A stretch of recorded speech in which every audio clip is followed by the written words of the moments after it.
Puis le 4 décembre, c'est l'ouverture de la campagne. Dans l'ensemble, ça s'est très bien passé. En dehors de 2 jours d'incidents malheureux que nous avons eu le samedi 8 décembre, où la coalition a appelé les jeunes à sortir, manifester contre le déroulement de la campagne. Depuis ces incidents, et je crois que la SAES a prévalu. La campagne a continué sur toute l'étendue du territoire jusqu'au jour d'aujourd'hui où je vous parle. Mardi, c'est les forces de défense et de sécurité qui vont voter. À l'issue de leur vote, je crois qu'on disposera encore des effectifs disponibles pour renforcer ce qui est déjà en place. Il y a des postes qui seront dégagés, les postes de gendarmerie et de police qui seront dégagés, qui seront confiés aux forces de défense pour permettre à la force de récupérer et renforcer son dispositif sur le terrain. Donc je peux dire que du côté de la pause 2018, il n'y a pas d'inquiétude. Tout ce que nous demandons, c'est la contribution de nos compatriotes. Vrai, il y a les gens qui feront tout pour empêcher. Nous prenons ça au sérieux et nous nous préparons en conséquence. Nous nous connaissons aujourd'hui au Togo aussi. On sait qui fait quoi, qui a fait quoi, qui était quoi. On se connaît. On ne va pas souhaiter que les gens aillent jusqu'à vouloir mettre en péril la stabilité. Lorsqu'on décide de boycotter, on reste chez soi. On ne sort pas pour dire on va casser les urnes ou on va empêcher les autres citoyens d'exprimer. Il ne faut pas crier on veut la démocratie et ne pas respecter le b.a.-ba de la démocratie. Donc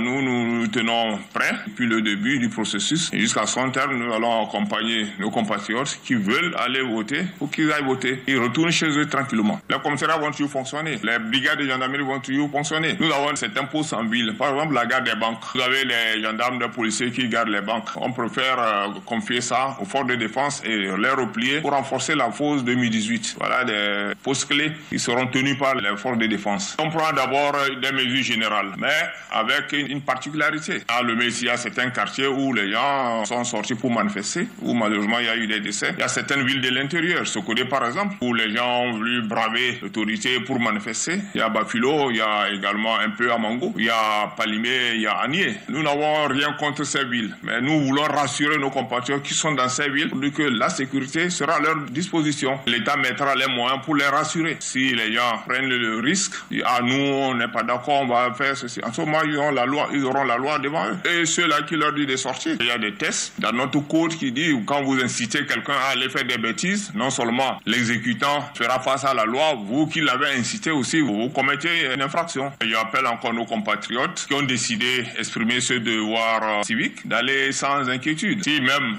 quelqu'un agresse, quelqu'un qui va pour voter, sera identifié. Il ne faut pas que quelqu'un compte, on va aller se cacher dans tel pays, dans tel pays. Le monde est devenu un village. Nous avons de très bonnes relations avec nos voisins. Sur le plan sécuritaire, nous avons de très bonnes relations. Donc, il ne faut pas que quelqu'un dise, je vais aller me cacher au Ghana, je vais aller me cacher au Bénin. Dans la foule, on vous ramène et vous allez vous justifier devant le juge. Pourquoi vous avez fait ça? Je demande à nos compatriotes qui ont battu campagne, qui ont participé à la campagne, d'être tranquilles. Je dis, ils vont accomplir leur devoir civique et ils retournent à la maison. S'ils veulent rester le soir pour assister au dépouillement, ils le feront.